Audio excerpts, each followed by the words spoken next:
building. We in the building. We in this bitch. We in the building, bitch. We in the building. We in this bitch. Yo, welcome to PTA Sports. I am your host, Pest the Analyst. Okay, let's talk about this game, y'all. At this point, right, your 24 hours of anger has expired a long time ago, all right? And so, like, at this point, we need to be focused on what's next, all right? So, in order for us to focus on what's next, let's look and see what happened, okay? And figure out how we can fix these problems. So, let's start off with the facts, okay? If we're looking at this game just by the box score, right? Just by the box score and just by the stats, it really looks like the Giants got their asses kicked, okay? Like, just like looking at legitimately the box score and looking at the stats, it doesn't look all that good, all right? We just got to be honest. But here's the deal, okay? There were some very good things from this game, all right? Like, just from a non-emotional, unbiased standpoint, there were some good things from this game that we can like point at and go, okay, that's something that we can build on, okay? So, the first thing that I want to talk about, okay? The very first thing that I want to talk about is the offense, okay? Because there were actually some good things from the offense. Let's talk about it, okay? First and foremost, all right, the offensive line actually didn't look terrible, okay? It didn't look great. It did not look great, but it didn't look terrible, all right? From a pass blocking perspective, right, Daniel Jones had some time in the pocket, all right? Daniel Jones had the ability to make some of the reads that needed to be made. He had the ability to kind of scan the field, okay? And he was given time. There were lots of times in this game where there was a decent pocket that was formed, okay? And Daniel Jones was able to step up into the pocket, make a throw. I'm absolutely happy with Andrew Thomas in this game, okay? Like, Andrew Thomas looked really damn good pass blocking. All right, like I have nothing bad to say about Andrew Thomas.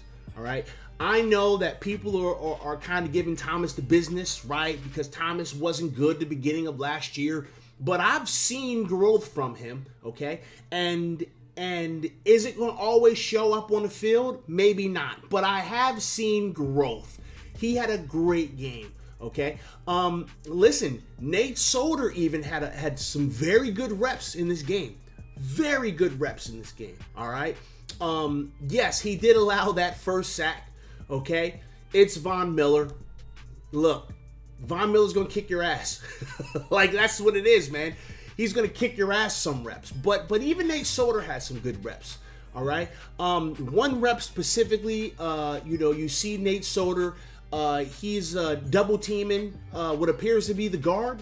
Double teaming the guard, okay, because the edge kind of delayed blitzes. He peels off of the guard and is able to get there in time to lay a good block on that edge rusher, okay? So, like, there were some very good reps from this offensive line, okay? Keeping with the offense, Daniel Jones did not look bad, okay? He actually really had a decent game.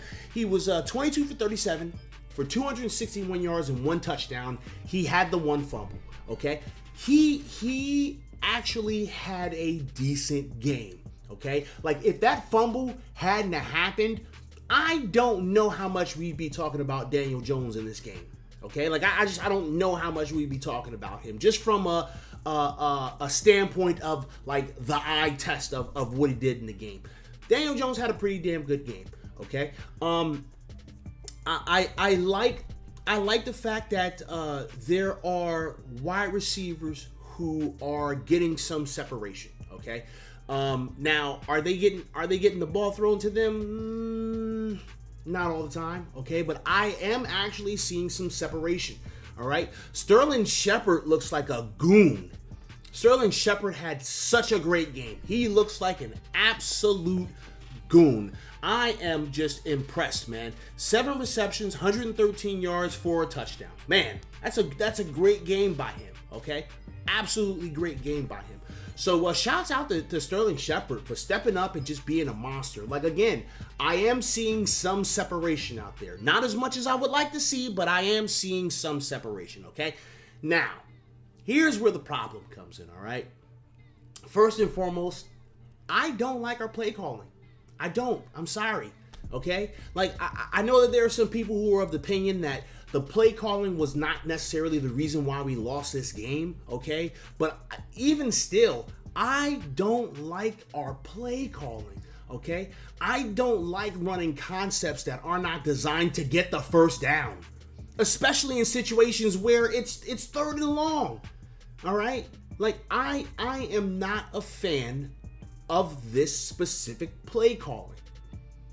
And I don't know what's going to happen here. Like, I don't know if this play calling is going to get better as the season goes, as these guys get more comfortable. I don't know. But when I look at this play calling, man, I've got concerns. I've got concerns. Another thing that I have concerns about from what I saw in this game is Daniel Jones's processor. Like, it seems like Daniel Jones stares down his first target way too long, as opposed to scanning the field, right, going through his natural progression, and then making a decision. I constantly see this man staring down his target, and he's got to fix that.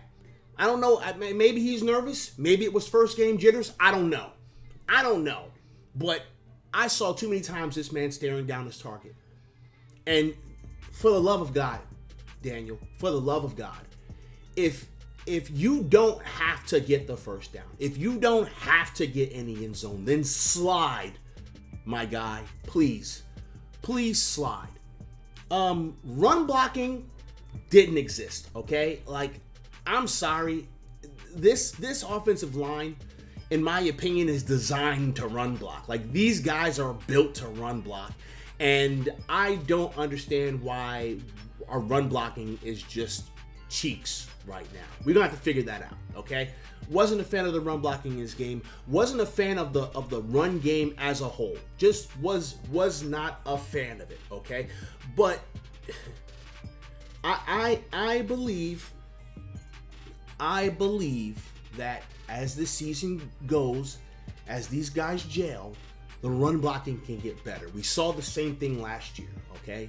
But I don't feel like we should be in that same position at this point. But whatever, all right? That's what it is. That's how I felt about the offense. Let's kind of move over to the defense, okay? And my goodness, man, this defense,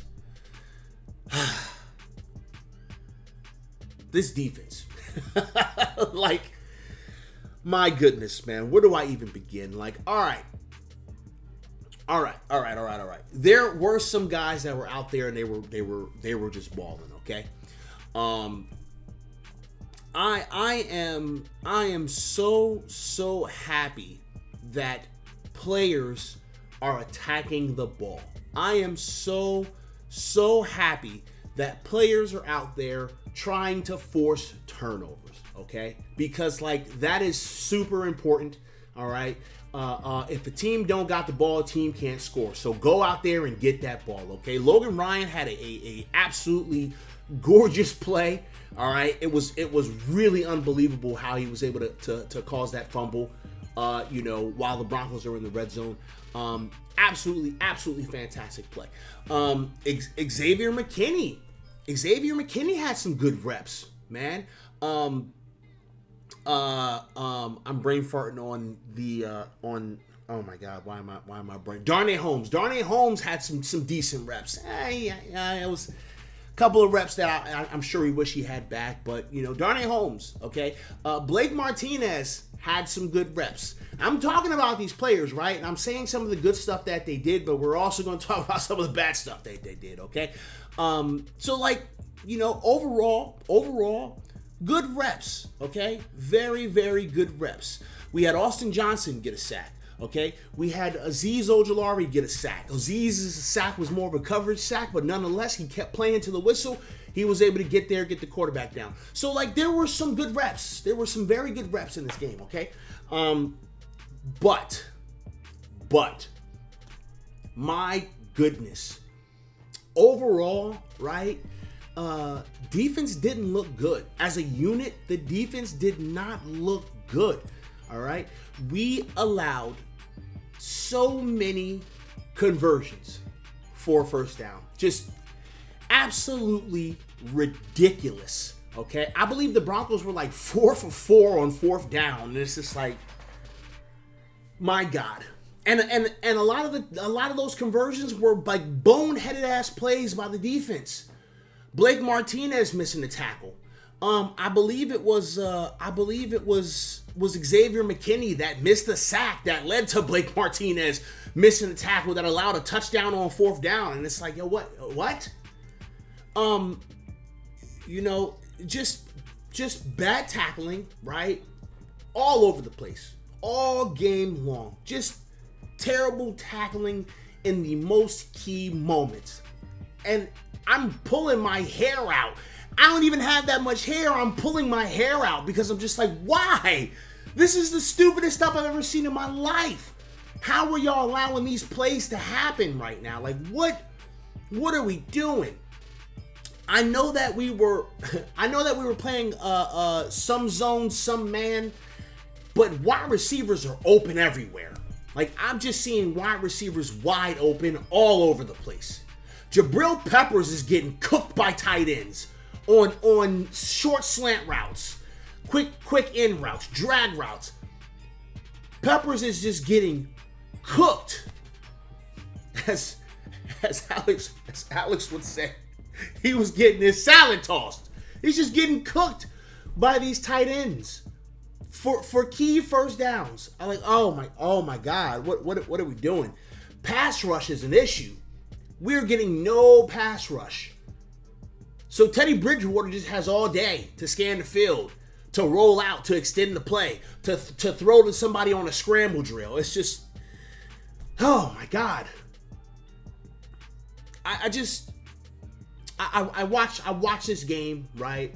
I watch this game and I see a lack of execution. Like, literally, that's the reason why we lost this game, because of lack of execution. Sloppy ass football. And I think that's what frustrated me the most as I watched it, because, we talk about how prepared this coaching staff is, man. This is one of the first times that I was just disappointed in my coaching staff. Like, the entire coaching staff looked like they were not prepared. And listen, I'm a stickler for details. Okay, as somebody who has coached, I'm a stickler for detail. You have to pay attention to the details. Okay, so when the coaching staff looks ill prepared, that bothers me more than the team just being bad. Okay, like, you have to be prepared for everything. All right.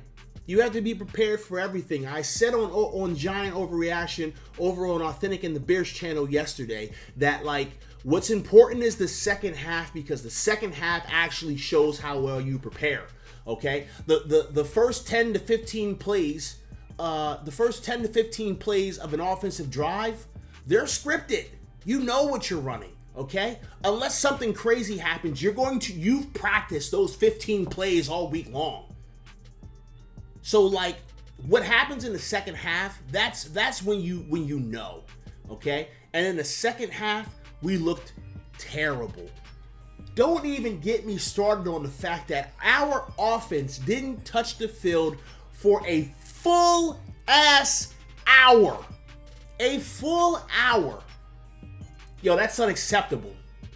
That is absolutely unacceptable that our offense was off the field for an hour in real time. If you count, there's a span of time, and halftime kind of falls into that as well. But there was a whole hour that our offense did not touch the field.